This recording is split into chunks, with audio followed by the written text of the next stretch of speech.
The Portland Trail Blazers have officially extended GM Joe Cronin to a multi-year deal. The team has been blazing, pun intended, since the All-Star break, and this has been much deserved.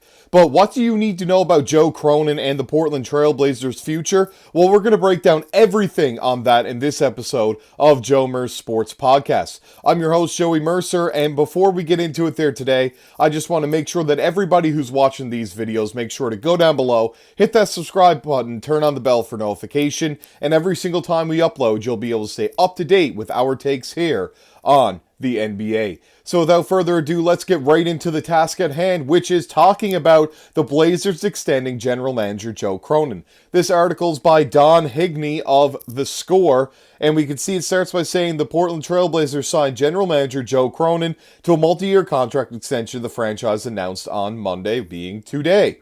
The Blazers have won 14 more games this season than last, and still have 3 regular season contexts left in the 2024-25 season. The club sits 12th in the Western Conference with a 35-44 record, but is 22-16 since January 19th. So obviously they hope to ride that high horse in the hot streak into the next season and hopefully make a play-in, if not just playoff spot next year with the team that they have. They didn't make too many crazy moves, the biggest being Deni Avdija, of course, really performing well as of late. I think he had 3 straight 30-point performances, over 10 rebounds a game there in that stretch as well, and that's been a lot for them. But everybody's been playing very well on that team. It's been a joint effort, and it's great to see them meshing without having to make any huge signings, other than Jeremy Grant, who they already had. That extension was absolutely crazy, but is it paying off? Well, we'll have to see in the future for that one for sure. Joe has demonstrated leadership and vision during his time as general manager, and I'm excited to see him continue building the foundation for a long-term winning team, Blazers chairperson Jody Allen said in a statement.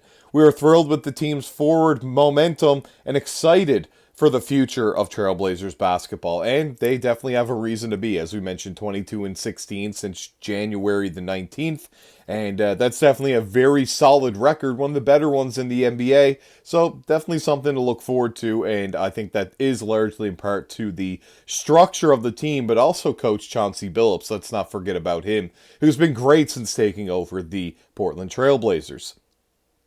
For Terry Stotts, of course, who had issues when he became an assistant coach with the Milwaukee Bucks. There were some stories between that and Darvin Ham, who was an assistant there, then became the head coach of the Lakers. Didn't work out there either. But yeah, a whole lot of different things happening over there in Milwaukee. But it all started with Terry Stotts being fired. And now after him not being on the team, they go ahead and get Chauncey Billups and working out. And Joe Cronin as general manager has been phenomenal, which we're going to look more into that later on in this video. Portland has also built a steady rotation this campaign, with 7 players averaging more than 10 points per game. The Blazers initially promoted Cronin to interim general manager in 2021 before signing him to a 4-year deal to become the full-time GM in 2022. Cronin started as interim and worked his way up through the organization, which leads us in. I wanted to look at his basketball reference page. You can actually look at executives, and we can see he's just 49 years of age and only turned it 55 days ago, so about a couple months ago. Still very young, so there's lots of time for him to build this organization up and really put his spin on it and see how they can grow from there. We can see that since 2021-22, their record is not the greatest. It's 105 and 197 at a 35% win clip. But we can actually see that in 2022-23, they got a little bit better. They went 33 and 49 from the previous season of 2021-22 being just 16 and 43.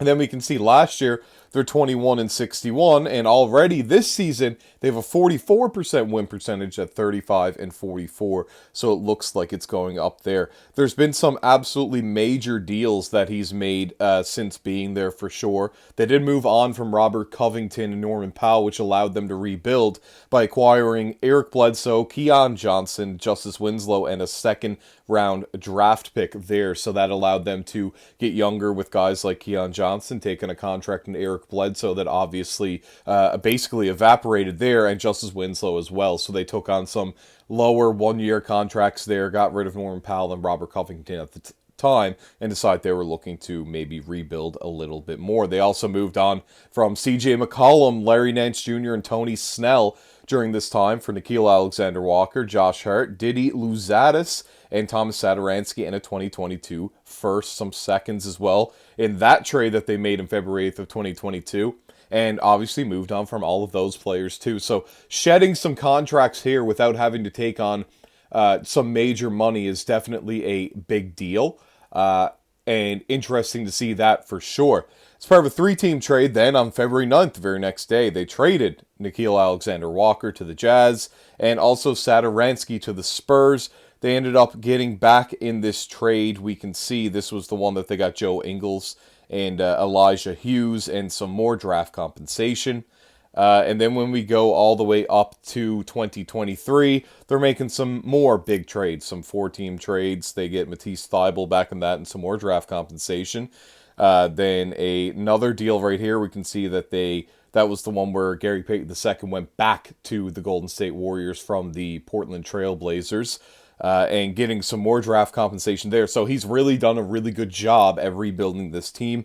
They trade Drew Holiday for Malcolm Brogdon, Robert Williams, and a first, which, once again, great deal right there if they were looking to flip Drew Holiday, because he was part of the Damian Lillard trade, actually, interestingly enough. In that same trade, they moved on from Yusuf Nurkic, Keon Johnson, and Nazir Little.